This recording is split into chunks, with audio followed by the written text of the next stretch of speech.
Hi guys, I am here with daily use English speaking practice sentences. These sentences are: how do you know him? Let me live peacefully. You chatter a lot. Why are you stammering? He never said anything to you. Do you know how to drive a car? This had to happen. I had been there twice. Don't give him this much freedom. And she never cared for me. Dear friends, we use these kinds of sentences in our conversation. तो यदि आप भी इसी प्रकार के sentences के through English सीखना चाहते हैं तो प्लीज़ सब्सक्राइब कीजिए पंकज इंस्टीट्यूट ऑफ इंग्लिश तथा इसे ज़्यादा से ज़्यादा लाइक और शेयर करिए। देखते हैं इन सेंटेंसेस का कैसे यूज करते हैं one by one.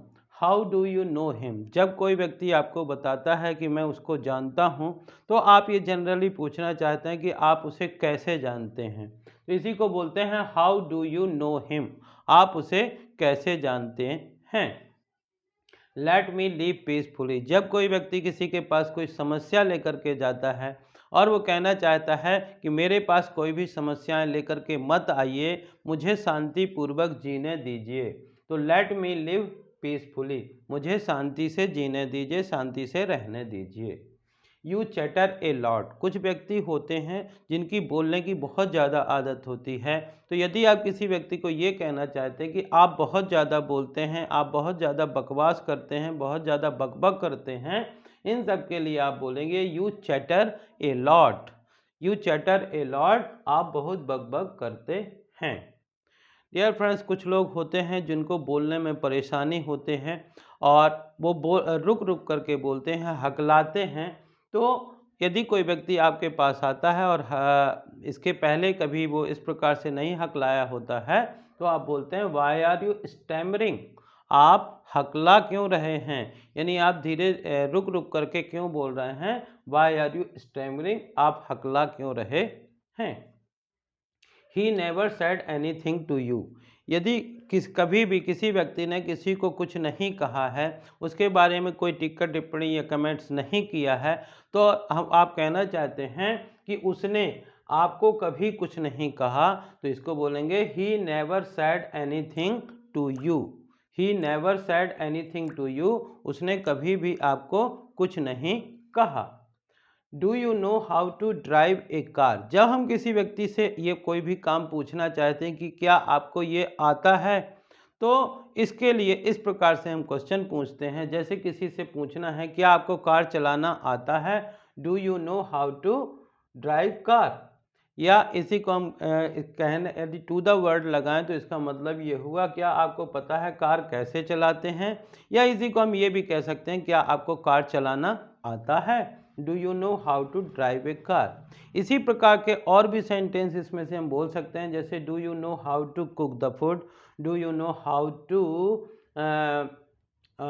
To ride a horse, इस प्रकार से आप और भी।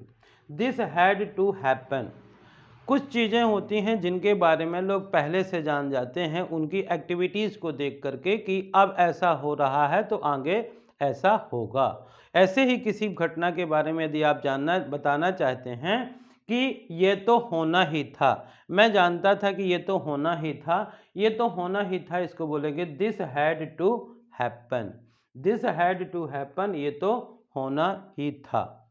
और डियर फ्रेंड्स, यदि आप कहीं से जा करके वापस आ जाते हैं और बताना चाहते हैं कि मैं वहाँ पर गया था, तो इसके लिए हम इस प्रकार से बोलते हैं, जैसे आप कहना चाहते हैं कि मैं वहाँ 2 बार गया था, I had been there twice.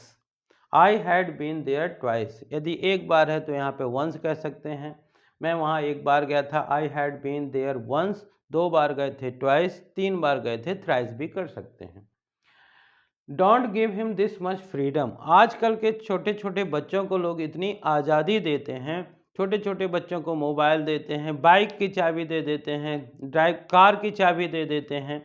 तो इस प्रकार के लोगों को देख करके यदि आप ये कहना चाहते हैं कि उसे इतनी ज़्यादा आज़ादी मत दो, तो इसको बोलेंगे don't give him this much freedom, उसे इतनी आज़ादी मत दो।